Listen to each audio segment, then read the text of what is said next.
What's up, guys, and welcome back to another Odd Popcorn for That review. I'm Chris, I'm Nick. and today we are here to talk about The Flash. So, this brand new movie directed by Andy Muschietti, who also directed the It movies and Mama, and written by the directing team John Francis Daly and Jonathan Goldstein. So, they did the Spider-Man Homecoming movie, the new Dungeons and Dragons movie, Game Night, and all the Horrible Bosses movies. And this is starring Ezra Miller, Sasha Callie, Ron Livingston, Mary Belle Verdue, and Michael Keaton, among others. So, how do you feel about this movie? We're gonna kind of start with the pros, but we have cons as well. So, So what are some of your pros with this movie? I did enjoy it. I thought it was pretty fun. I think it was a pretty good DC superhero movie. Obviously, there were some things about it I think we'll talk about. We both had cons about, but I mean, I really liked how they did the Speed Force in it, like when the Flash is moving super fast. Mm-hmm. That was pretty cool. I think the story was pretty all right for the most part. Um, but I thought it was a pretty fun movie. I think I enjoyed it for the most part. Yeah, I mean, for me, the pros outweigh the cons. It's just that some of the cons are extreme, but as far as the pros, I think surprisingly, Ezra Miller was not a con for me at all. Like the acting was on point for the most part, and his story and story arc were like my favorite part of the story probably. Um, and it's like the most emotional scenes in the movie come from Ezra Miller too, especially one at the end that we won't get into until later. But uh, and all the Michael Keaton stuff. I can't think of an exception to that. I think all the Michael Keaton stuff was great. I wish we Yeah, had gotten the. I didn't think about this until just now, but I wish we'd gotten the Batmobile in use at all because we only like see it. yeah, But anyway, yeah, at least you get to see the Batmobile, and I like the Supergirl character. I just don't love how little we get of her and how like short of a little snapshot of the story that she takes up. But I like that she was in there, and I thought it was done well. yeah. Uh, I agree with all that. There could have been more for her story arc a little bit. It's pretty just bland and just kind of shoved in there so they can get through the movie with her part, I guess. but I think it shows that she's capable of playing that role in other things in the future. So I kind of do hope that we get more of her in future, like James Gunn projects. And Yeah, I think we probably will. I don't think he'll. I don't know. I don't think he'll recast everybody. And also the score I thought was better than your average superhero movie. hmm, I didn't look up who did the score, but I thought the score was above average and good. And I thought for the most part the comedy in this works. When it doesn't, there's a couple specific moments that are weird, but for the most part the comedy works. Uh, and like I said, like there's one lady in my theater that was just dying laughing the whole time. So some people this comedy really works for. And even yeah, though I think we've probably both complained before about superhero movies like leaning too much into comedy and having like that Marvel syndrome of being too much of a comedy movie. I think this one kind of needed it to take the edge off of like a pretty serious storyline and yeah. So uh so start us off with some of the negative things about this movie though, because that's kind of the thing more worth talking about than the pros, as much as we both like this movie. yeah. So we do like the movie, but there are a lot of negatives to it, and it's mostly the CGI of the movie because there's a lot of CGI and it's done. Some of it's good, some of it is very bad. Like it's horrendous on some parts. It just looks like worse than like Shrek CGI for like a live action Yeah, movie. yeah. None of this like where it works like we're saying, but when it doesn't so hard that it like reminds you of things that you don't ever want to be reminded of, like the CGI, like the famous CGI scene in of Dwayne Johnson and the Scorpion King, or some of like the scenes from Beowulf. Yeah, Just like the worst kind of, or like there's a scene, there's a there's a scene in the early like parts of the movie where he's saving. There's like a building that's collapsing, and there's a ton of there's like dozens of, or at least you know, like at least a half dozen babies falling out of this high rise building all at once, and he has to save them all at once in slow motion. And that was some of the worst CGI. And all I could think of was like when they're showing the babies falling in slow motion. All I could think of was the Y2K dancing baby, like the first animated Yeah. GIF of all time. And That was pretty but bad. just a lot of that CGI. And then when we get into like, well, and this is about when we need to get into spoilers to talk about the details of Yeah, the. I think so. Is there any other like spoiler free cons that you want to talk about, or is everything kind of either a I think spoiler or yeah, I like think it's gonna be specific to a spoilery scene? because it's gonna be CGI specific to the scene and stuff. So yeah. So I So guess go we'll. watch this movie. Pause it. Watch no further if you haven't seen it. It's worth seeing. Um, but yeah, so that you want to talk a little bit about the time travel scenario, or Yeah, should we we can go talk into about like the the loose story. plot? The loose Yeah, plot basically is Barry Allen, you know, his origin story is basically his mother dies when he's a child. His father gets accused of the murder and gets convicted of the murder, and he's sent to prison. And Barry, kind of like in a fit of rage or emotion, uh, due to his father's like final appeal of getting out of jail, and like he gets some footage, and it's basically showing, yeah, still not gonna work. It's footage of his dad in the grocery store, but he still doesn't look up at the camera because they have footage from like the day that it actually happened, and it's all he's messed wearing a up. baseball cap. Even Yeah, even when they fix the footage, he's wearing this baseball cap and never looks up. and so Barry just starts running super fast, and then I guess Break goes faster than the speed of light, and kind of like ends up in this little. Easiest way to describe it is like a coliseum of like the past around him, and like just rotating around him and going into the ground as he's still It's like running. it's like a carousel of like repeating images of Yeah. things that have happened in his past. It's kind of What like is it like? What are those things called? Zoetropes? Is that what they're called? it reminded me of that. Yeah, like Yeah. if you're familiar with like that early style of animation where you're looking through like slots and it makes it look like a moving image because it's you know it's all spinning. It's like that meets a coliseum and it's all falling into like the sand pit underneath it. It's a really in theory it's a really interesting design to show like passage of time and everything. Mhm. It's just that you know I'm like what we both have said is like the CGI of that is one of the standout moments of really bad So bad. CGI, and it's like they want you to look at it for a long time. Like they're really proud of it. I don't know. But They really focus a long time in that.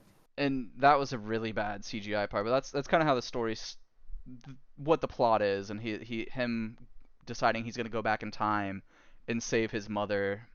Uh, but he can't do it without he can't interact with anybody. So like the whole thing is his mom forgot a can of tomato soup at the or tomato puree at the Sauce. grocery store. Yeah, sauce. Hmm. And his dad leaves. The house gets broken into because they think nobody's there, and she ends up getting murdered. So what his Yeah, plan like she has a is, knife with in her hand, yeah, and then she gets and stabbed. mhm. And so what his plan is to basically go back in time, just put a can of tomato puree or sauce into the grocery cart, leave, so he's no interaction, nobody sees him because he's too fast to be seen. Mhm. And then as he's going back to his own time period, we see like something jump over this like zoetrope of past and future and pushes him out of this little Kind of like, like a monster, like a yeah, looks like something out of like Stargate or something. yeah, and it like Yeah. he's in this little time bubble while he's doing this, and it pushes him out, and he is in the time period of that he changed, but like 10 years earlier. So his 18-year-old self is there. On the this is like on the day of or like the day before his you know the event that triggers his abilities. Mhm. Yeah, and the other thing is that the lead up to that of him going back in time and deciding to go back in time is he has this moment with Bruce Wayne, and I actually did like you know he's kind of an afterthought after the by the end of the movie, but I did like uh, Ben Affleck in this movie as Yeah. Bruce Wayne and like kind of being like a mentor role, but his mentorship just gets ignored because he says you shouldn't go back and mess with time, and there's going to be some consequences that you're not going to want. Mhm. And he's like, well, I mean, he doesn't say I'm going to do it anyway, but ultimately does try to do it anyway, and he just thinks he can like skirt around the rules because if all I do is this tomato sauce thing, then I'm not interacting directly with myself. But what does he do is, you know, he's gonna run in. He obviously does run into himself and his parents and everything. So things are going haywire right from the moment he was pushed out of that bubble. Things are going haywire. Mhm. And I think they explain it well. I'm jumping ahead a little bit, but the way they explain the way time works and dimensions and everything, it's like you can tell it's different than he thought it was going to work. Like he thought he could make it where his mom is back, but all he did is make another universe where there is a Barry whose mom never gets killed, but everything else is different too. So, Yeah, he basically creates a universe where there are no metahumans. There are no superheroes except for we find out there is a Batman. So, but no powers. yeah. And then it kind of starts he's stuck in that timeline and then General Zod invades kind of like he did in the Superman movie, but there is no Superman to confront him. Well, and we didn't say we do watch him kind of like coach his 18-year-old self through the process of getting these powers because he wasn't going to get these powers any other way because like he's not, because things have gone so differently, he's not working at this lab in this world. So he has to get him to that room during this lightning storm and get him covered in these chemicals at the moment lightning strikes him and get him electrocuted with this, all at the right moment. And that's the moment where like he's able to. It does work on 18-year-old Barry and he gets powers, but it strikes both of them at the same time. It goes through our current Barry and into him and takes our Barry's powers away and gives powers to the younger one. So it's like I thought it was like a cool twist on an origin story for a character that we haven't gotten a real origin story for in this set of movies, where you don't have to go through every detail of an origin story. You can just it's like he's coaching himself through this, so we get like little snapshots and we get a taste of like what happened to our Barry when he tried to save people from the isn't it am I right that he's like trying to save people from the Yeah, invasion of through Zod? his timeline and he wasn't able to save he was able to save like a kid but not his He was dad. able to save like one kid but not his dad, and that's all he was able to do, and so he wasn't prepared for it, and he hadn't figured out that like your clothes are going to catch on fire if you The if friction, you yeah. were. Hmm. But yeah, so anyway, back to the story though. Where were you at? Like, so we're So yeah, like the General Zod invasion. we know Batman exists. Basically, he helps young Barry get his powers, and he doesn't have his powers. So they kind of search out Bruce Wayne, come across Michael Keaton, find out it's a whole different timeline, different people, and Bruce Wayne's like an older guy now, hasn't been Batman for a little while. Well, and he makes a comment that like he doesn't really feel like he has to be Batman anymore because Gotham's actually become very safe. Mhm. Um, I guess because of the lack of meta. I'm not sure what if he's just that effective and do they talk about why Gotham's so safe now? I don't think they really did, but I kind of took it as he's an older Batman at this point, so he's probably helped eradicate the crime, and maybe he's used some of his money to help out the city in other ways. And maybe the lack of a Superman.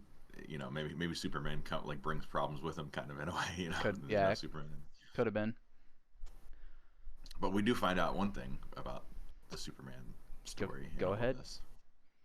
Yeah, I mean, so in this storyline, her name's Kara, right? Mhm. Kara, his Superman's cousin.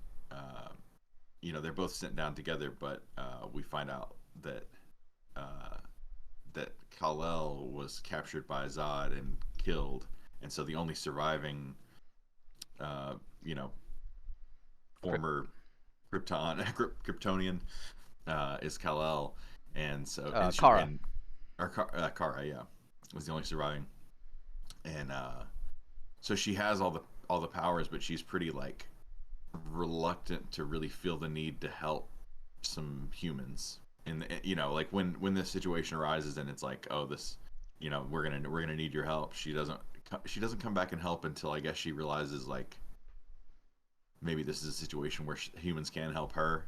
Mhm. I don't know what the big I think it was is she it. realized that like humanity is a good thing because she asked Barry because they end up having to rescue her from this like Russian black site where she's been sealed in this like giant orb so she hasn't got any of the yellow sun radiation so she Mhm. is just like wasting away in there and they rescue her from there and she kind of like goes with him, but she's still weak, and then she does go off, and then when she comes back, she's like, "Why did you help me?" And she's like, I think he just says, like, because it was the right thing to do.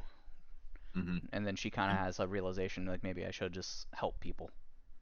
and she also doesn't like. I don't know if this is like a motivation for helping them, but she doesn't like that like Zod and his like she doesn't like that they don't represent her or they don't represent her people. Then Yeah, she says like they're not my people. So yeah. so that might be a little bit of motivation too. But yeah, I mean she did, and there's a really cool scene where like when she gets out of prison and that like all the guards are around and everything, she's like charging herself up in the sun, and then just starts getting real rowdy. It does make like the CGI problem that's throughout this movie. It does make like people seem like they have no weight to them because Mhm. she's punching people like I don't know. It's like anime kind of. It's like anime physics, but but it still was cool. Like in the moment, it was cool.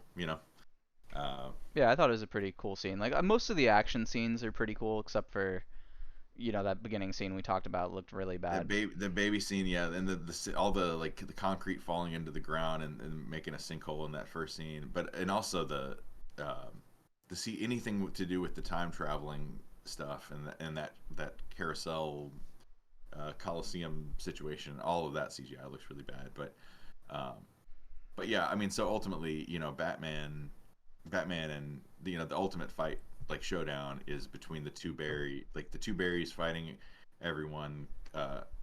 Kara specifically fighting Zod after she finds out that he killed her cousin, and then Batman's in the what's it called? I don't want to misname it. Oh man, I don't know, the bat jet. The Bat Jet or whatever. Yeah. Yeah, Batman's in that, and it seems like everything is like going well, and maybe this will or it's tense moment, and then things just start to go terribly wrong. Batman crashes into the like impenetrable shield on one of Zod's ships, and so he's dead. And then we see Kara get stabbed with this like I don't know, some kind of implement that Zod has on his arm because she has some kind of like the key. Her DNA is like the key to their terraforming machine. Hmm. Like I guess he said something about like they only implanted one of them with the key or something. But Yeah. anyway, he so she's dead now. So obviously Barry's first reaction is to try to fix this. We can fix this. We'll run back in time and fix it. So they do that, and they'll change a couple little things, but it's always inconsequential because it always ends up Zod wins. Yeah, Batman And dies, Kara dies. so we have to see that happen a bunch of times, unfortunately. And then they have this moment in the like the time Coliseum, whatever, where older Barry is explaining to younger Barry that like this is an inevitable crux of time. There's an analogy earlier that Bruce Wayne, Michael Keaton gives uh, with spaghetti, where like you end up with this bowl of spaghetti, but you think that it branches off, but really it's not just a Intersecting, branch off. It's like paralleling. intersecting, and you're creating all these. And so the more you mess with, the more times you go back in time, the more you're just creating this sloppy mess that has all these. There's moments that might be parallel, but it's getting crazy. And for example, like one of the things that changes is this universe has a totally different Batman and no metahumans, and so and they make some kind of funny references uh, to like he says something about Back to the Future, and Oh they're like, yeah, oh yeah, the Eric Stoltz movie. And if you don't, I guess a lot of people know, but surely not everybody knows. But like Eric Stoltz was gonna be Marty Marty McFly. McFly Did they? in the I think Back to the they Future movies. actually like shot it with him too, For didn't they? sure, And yeah. then The like footage ended is up out there reshooting of it. them Yeah, shooting.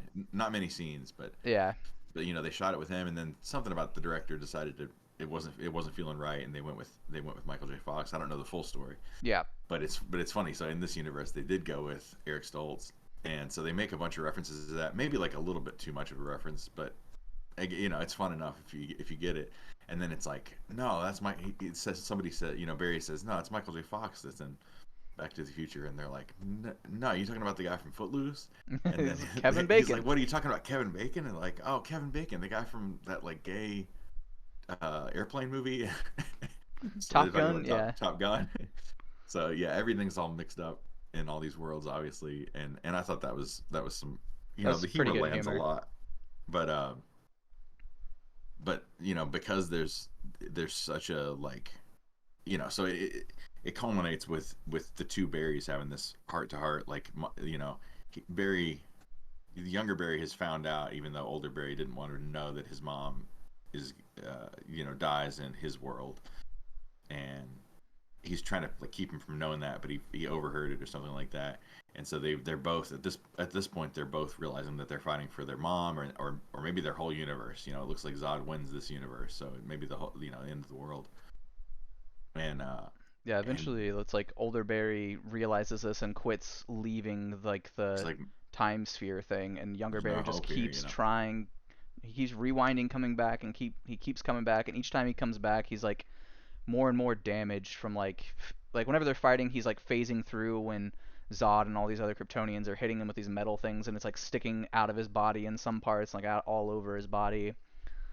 and you realize at a point that it's clear he's becoming the monster that we saw earlier, that's in this that's in this. He's like not part of the time carousel thing, he's like in it. And now it all makes sense because he's going through and trying to right what's wrong, and he's actually just causing all this chaos. And there's this huge paradox where he says, like the one that's been doing this for decades, Mhm. the version of Barry that's been doing this for decades and trying to fix things. He says, like, there's this crazy paradox because I chose you created me in a way, but I also chose you to do this. The reason I pushed you out when I did is so you could help me with these powers and help me try to stop Zod. So like you know he really did create his own enemy, and the enemy created him, and it's a crazy conundrum there. But I thought that was like really cool storytelling, honestly, Mhm. where Barry literally becomes his own worst enemy, and then Ari, the youngest Barry, uh, who eventually becomes this monster, sacrifices himself to save the Barry we know, and there's a really good, pretty emotional scene there where he dies, and that causes the monster-looking Barry to disintegrate, and this whole time, like, holes are being torn in the fabric of space-time, and you're seeing all these giant, like, planet-like, really ugly CGI glowing green and Spheres, blue and yeah. purple, whatever, spheres of other carousel, or coliseums of whatever, these other universes, and they're all like crashing into each other, and they can kind of see each other crashing into each other. There's like holes where they can all, like, a kind of a window where they can all see. And all of that CGI is remarkably terrible, and this is where we get like some of the big cameos that everybody's going to be talking about. So, uh, Yeah, it's like yeah, each world is like, and for some reason it focuses on Superman in each of these worlds. way more than it actually focuses on the Flash or Batman or anything, which doesn't make any sense because those have all Yeah. been. So like But one world's like black and white and it's like a 1940s or 1950s Superman. One world's blue and it's Christopher Reeve's Superman. One of them's green and it's the Nicolas Cage Superman that never got actually made. yeah, so I mean, I know we have, both of us have huge problems with the way that looks, because Mhm. it's not Nicolas Cage at all, and it doesn't look enough like Vaguely. Nicolas Cage. It's just very, very CGI rendered fake Nicolas Cage. But on the other hand, I'm like, I guess ultimately it's a negative, because it's like, if you're gonna do it right. But I'm glad that somebody at least gave us this little taste of what it would be like to see Nicolas Yeah. Cage as Superman, because the story, if anybody already doesn't know, there was a there was slated to be a Tim Burton Superman movie starring Nicolas Cage, and they got us. I don't know how far they got, but they got as far as, like, there's photos of Nicolas Cage wearing the outfit and with the long hair and everything. So they have that to go on, and then there's also the story about, what was it? What was it you were saying about the It was spider? like I think it was like an executive producer on the movie wanted a giant spider to be a big bad guy in it and have Superman fight this giant spider. So that's kind of what they show in Nicolas Cage's universe. He's fighting this giant spider, and that same producer. I believe worked on Wild Wild West and got his giant spider in He that finally got movie. his spider. Yeah, Yeah. but yeah, they just so the Christopher Reeves thing for all of them, but for Nick Cage and Christopher Reeve both, like they roll those people out and then they don't do anything with it at all. Like you Mhm. just see them, especially Christopher Reeve, you just see them come out and just stand there like statues and do nothing. So it's just kind of, and especially in the case of Christopher Reeves, like it makes me, I just don't like it when you take an actor that isn't alive to consent to even being in a movie. Like maybe he would have hated this movie, or Mhm. maybe he wouldn't have wanted to be represented. You know, even if he would have, if he was alive, he would have wanted to be in this movie or something. Even if that's true, would you want a terrible looking CGI representation, like Uncanny Valley garbage looking CGI representation of yourself on the end of the movie? I don't think he would, Yeah, and he's probably not not. around to ask, and so I don't think that's really fair. Nick Cage, I'm sure, was totally cool with it. I'm glad they didn't get like current Nick Cage, I guess, to dress up like Superman. It wouldn't have worked either, but um, it just felt like if you're gonna do that, you gotta really invest some time into making it look right. And if it looks, I can imagine like like I was saying, like in my theater, I didn't feel like we got much of a reaction from that, and I wonder if everybody even knew that that was Nicolas Cage. Right. I So, don't know. but yeah, ultimately, like as fun as the majority of this movie is. Oh, and well, so at the very end, I guess we should wrap up the story. But at the very end, he is able to undo all of this by um, taking the can of tomato sauce back out of the shopping cart, and we get a really like emotional, great, one of the best scenes of the movie scene at the end with like adult Barry seeing his mom one last time, um, and then his like last action is to move the tomato sauce from the shelf that it was on to the top shelf, so his dad has to look up, and so it exonerates his dad. And we can talk about all that, and then at the very last scene, excluding the post credit and all that, the very last scene is his dad just got exonerated. He speaks to the press for a second, and then he gets a call from Bruce Wayne, and uh, we get a shot of Bruce Wayne coming out of a car, and we realize that it's George Clooney. Yeah. And you know, I guess it works for like it's a thing to talk about, but it just felt like a tacked on ending to me, where you could have used it to at least give um, Michael Keaton a better send off, where like he's at least alive in this universe or something like that. I just think it was a missed opportunity to do that and show us George Clooney one time just so people talk about it. But that's the end. That's the end of the movie, and his tooth falls out because he like there was a scene earlier where he glues a his Yeah, it was tooth a gets knocked out in the like, maybe the lightning strike or something, yeah, it was a comedic and moment that did not hit for me. didn't work. What else is there to talk about here? I mean, that's the movie. It's just I know we talked like pretty negatively about a lot of it, but I still think it was a fun movie worth it's still a watching. movie I recommend. Yeah, Yeah, it's the just negative, there's just more negative to talk about, but it doesn't. It's surface level. You know, if you can get past the, it's just a bummer that you have so much to get past to enjoy yeah. this movie. I mean, You have to like, it's a good superhero movie if you like superhero movies. It's just terrible CGI is like really the biggest thing about it, I think. honestly, in the as much as that's the thing to talk about in the theater, I wasn't like only thinking about the CGI. I did get Yeah. lost in the universe, and I did get lost in the story, and I thought it was a different enough kind of story where it's not so formulaic that you know every beat along the way. Like especially the thing of like him having to sacrifice his mother, and the idea of the that the one thing I didn't say at the end is I don't like, because it's supposed to be like he learns this lesson that you can't, some things have to be the way they are, and you can't mess with time and butterfly effect and all that.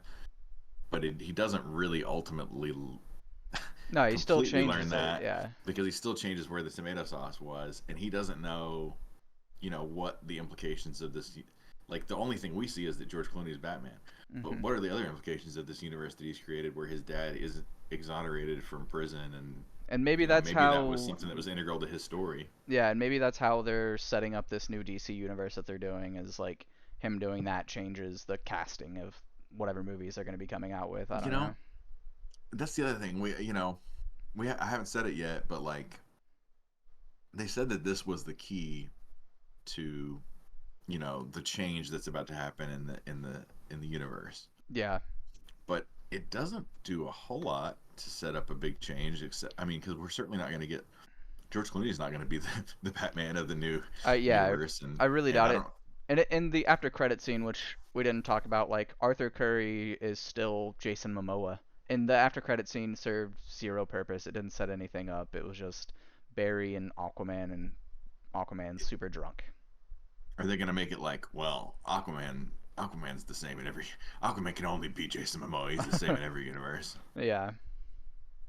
I did like it, and I went into it with low expectations, and I was a little worried at the beginning because it's not very far into it that we get that scene that I hated with the babies and everything and the microwave and all that.